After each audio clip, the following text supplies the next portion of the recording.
India live TV, सच सबसे आगे।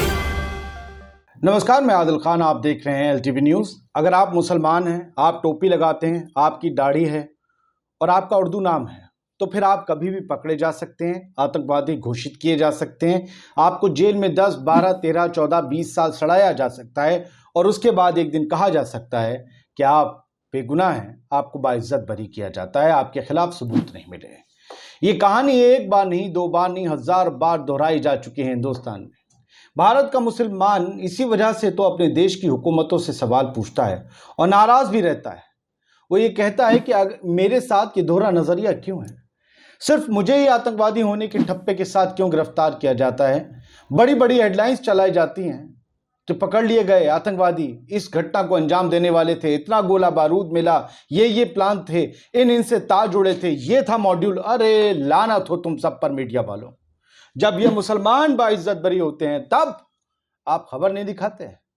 वो सरकार, उनके मंत्री, उनके नेता नहीं बोलते कि हम बेगुनाहों को पकड़ते हैं, हमारी एजेंसी तमगे पाने के लिए, इनाम पाने के लिए, वाहवाही करवाने के लिए बेगुनाह मुसलमानों को पकड़ती है, क्योंकि वही सबसे सॉफ्ट टारगेट है। वो कौम है जो अपने हक के लिए बुलंद नहीं होती, आवाज नहीं उठाती, अपने ऊपर हो रहे जुल्मों के खिलाफ मुखर होकर नहीं बोलती, सड़कों पर नहीं निकलती। और तुम चाहो तो हर बार उन्हें जेलों में जाकर सड़ा सकते हो बेगुनाह होने के बावजूद।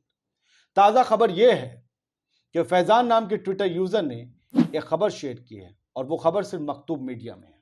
मकतूब मीडिया की हेडलाइन कहती है केरला की खबर है, 5 मुस्लिम main discharged by NIA court in explosive seizure case after 13 years। 13 साल पहले इन लोगों को जेलों में डाला गया था और 13 साल बाद इन लोगों को बाइज्जत बरी कर दिया गया। कोर्ट की तरफ से NIA कोर्ट ने यह कहा कि आप लोगों के खिलाफ कोई सबूत नहीं है।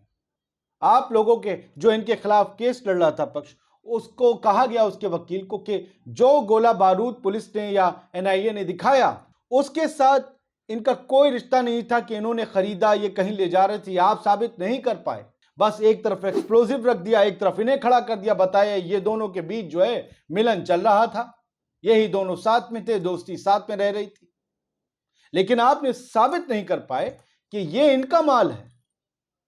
और इस तरीके से साबित होते होते 13 साल गुजर गए, 14 साल गुजर गए। ये कौन वापस दिलवाएगा इन मासूमों के, इन बेगुनाहों के? जरा शक्ल देखिए, एक ही शख्स है इसमें जो आपको अभी दिख रहे हैं इन 5 में से। आंखों में सवाल हैं, इन गहरी आंखों में दाढ़ी है, उम्र का एक हिस्सा जेल की काल कोठरियों में गुजर गया। क्या बोलेंगे? खामोश है। क्या ये फैसला है, ये इंसाफ है, या एक नई सजा है? इनके आस पड़ोस में लोग इन्हें आतंकवादियों की तरह देखेंगे, इनके मोहल्ले में इनके घर वालों को इसी तरीके से बुलाया गया होगा। मैं कहता हूं, पहले भी कह चुका हूं कि जब भी इस तरीके से लोग बेगुनाह छूटे हैं, ऐलान किया जाए पुलिस की तरफ से, प्रशासन की तरफ से, कि हम माफी मांगते हैं इन्हें बेगुनाह होने के बावजूद जेल में रखने के लिए। आपके मोहल्ले में जो फला शख्स इतने साल से जेल में बंद थे, वो हमारी नाकामी, कामचोरी, हमारी बदकारी की वजह से थे, ये बेगुनाह थे, वो हमारा कसूर था। अब जो है हम पर कार्रवाई होनी चाहिए, इनको आप अपनाइए क्योंकि हमने इनको बेगुनाह सजा दी। ऐलान होना चाहिए। और जिन जिन अफसरों ने पकड़कर इनके पास झूठे आरोप में दिखाए थे, सारी चीजें झूठ मूठ की फेक दिखाई थी, उन सब के घर बुलडोज होना चाहिए, उनकी प्रॉपर्टीज सीज होनी चाहिए और उस प्रॉपर्टीज में से एक बड़ा हिस्सा इन लोगों को मिलना चाहिए जिन्होंने बेगुनाह होने के बाद जेलों में रहकर अपना सब कुछ खो दिया। इनकी उम्र रह गई अब कुछ खाने कमाने की। फैजान लिखते हैं, 5 Muslim men discharged by NIA court in explosive seizure case after 13 years. Discharged as there was no evidence to show that any of the accused persons have had any connection with the possession of the material, who will return him 14 years of the precious life. 5 मुसलमानों को NIA court ने explosive scissor case, जो explosive seize किए गए थे, बरामद हुए थे, उससे बाइज्जत बरी कर दिया 13 साल बाद। Discharge as there was no evidence, क्योंकि उनके खिलाफ कोई सबूत नहीं था जो ये दिखा सके कि इन लोगों का उस एक्सप्लोजिव के साथ कोई रिश्ता था, वो इनका था एक्सप्लोजिव, वो गोला बारूद इनका था। लेकिन पूछता है ये शख्स आखिर में कि इनके फैजान पूछते हैं कि 14 साल कौन लौटाएगा, कौन लौटाएगा?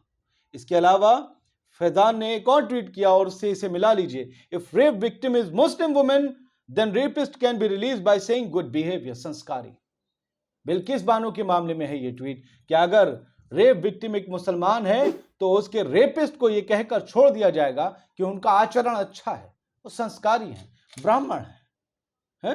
बासित ने, फिर मैं केरल वाली न्यूज पर आता हूं, बासित ने लिखा, मुंसिफ अगर ये इंसाफ है तो फिर सजा क्या थी? इस लाइन के कितने गहरे माने हैं।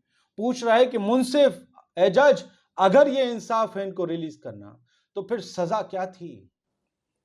सजा वो नहीं थी, सजा अब शुरू हो रही है, और जो मैं मांग कर रहा हूं अगर वो नहीं होता है पूरा तो इनकी सजा चलती रहेगी। और अब देख लीजिए, ये जो हेडलाइन है, ये जो मखतूम मीडिया ने छापा, और किसी ने नहीं, इंग्लिश हिंदी सब गायब हैं गधे के सर से सींग की तरह। अभी कोई पकड़ जाता तो दिखा देते, बम बम बोम बो, शाम तक सारी डिबेट चलती रहती, और अब गायब है। मखतूम मीडिया की हेडलाइन देखिए ना, 5 Muslim men discharged by NIA court in explosive seizure case after 13 years. लिखते हैं 5 Muslim men including Thadiye Yan Tawide Nazir and Sharfuddin, the 2 accused in the Bangalore blast cases, and 3 other were discharged in case related to the illegal possession of explosive substances from Kannur by the Kochi Special Court of the National Investigation Agency. Kannur में इन लोगों के पास से बताया गया था कि explosive बरामद हुए। इनमें जो हैं थाडियन ताबिडे नज़ीर भी हैं, शरफुद्दीन भी, इनके अलावा 3 और लोग हैं। ये 5 रिलीज किए गए हैं। कहाँ? कोची की स्पेशल कोर्ट में, NIA कोर्ट में। The accused were entitled for discharge as there was no evidence to show that any of the accused persons have had any connection with the possession of the material, noted the special judge के कमानीस जज हैं। उन्होंने कहा कि कोई भी इस तरीके का सेटिस्फैक्ट्री आंसर नहीं मिला कि जो एक्सप्लोसिव बरामद हुआ था वो इन लोगों का है, उससे इनका कोई कनेक्शन है। Proceeding with the case which totally lacked any material to connect the accused on any score will be only an utter wastage of judicial time. जज ने कहा कि सिर्फ अदालत का समय बर्बाद करना है, ये साबित करना कि इन लोगों का कोई कनेक्शन है। यानी इतना रत्ती भर भी अदालत को भरोसा नहीं था कि इन लोगों के पास से ये गोला बारूद बरामद हुआ है। तो कौन थे वो अफसर? वो देशद्रोही, वो गद्दार, वो मुसलमानों के दुश्मन जिन्होंने इन्हें आतंकवादी बना दिया, 13-14 साल जेल में सड़ा दिया, इनकी जिंदगियां तबाह हो गई, इनके परिवार बर्बाद हो गए। दो the accused were represented by lawyers in the court, they did not argue on framing charges, the Hindu reported. Hindu अखबार में ये शायद खबर छपी है, हिंदी मीडिया से तो गायब है। प्रोसिक्यूशन ने बहुत कोशिश की कि इन लोगों को सजा मिल जाए, लेकिन जज को वो सेटिस्फाई नहीं कर पाए, बता नहीं पाए कि बताइए कि कहां से आया। अब आरिफ अयूब का इस संदर्भ से अलग आप देखिए खबर, मुसलमानों पर किस किस्म के जुल्म इंतहाई हो रहे हैं 7 दिनों के अंदर। Mosque in Sultanpur UP attacked, UP Sultanpur में एक मस्जिद पर हमला हुआ। फिर mosque in Gurugram near Delhi vandalised, Gurugram में एक मस्जिद में आग लगा दी गई, तोड़फोड़ हुई, आपने देखा ही था, तोड़फोड़ तो हुई थी, हमने दिखाया था। तेलंगाना में एक मस्जिद पर हमला हुआ, और गुरुग्राम में NCR में 60 नाइजीरियन मुसलमान, नाइजीरिया के, उन पर हमला हुआ नमाज पढ़ने के दौरान। अब आप देखिए कि इसी खबर को अंसार खान ने केरल की खबर को कैसे लिखा है कि कोर्ट ने विस्फोटक सामग्री जब्ती मामले में 13 साल बाद 5 मुसलमानों को बाइज्जत बरी किया।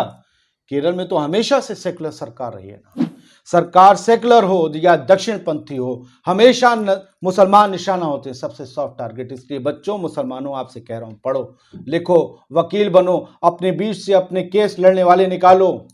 कल आपके केस लड़ने का भी हो सकता है बहिष्कार हो जाए। दिल्ली दंगों में तो अस्पतालों में इलाज नहीं मिल रहा था कि यार अच्छा आज़ादी चाहिए थी, नहीं देंगे, नहीं लड़ेंगे। थानों से लोग कहते हैं, ये कॉल पे आता था, जब आज़ादी चाहिए थी लो, जब दंगे हो रहे थे। पढ़ो लिखो, संगठित हो, जुल्म के खिलाफ लड़ो, लेकिन लोकतांत्रिक तरीके से ये तुम्हारा अधिकार है। जय हिंद। द लाइव टीवी, सच सबसे आगे।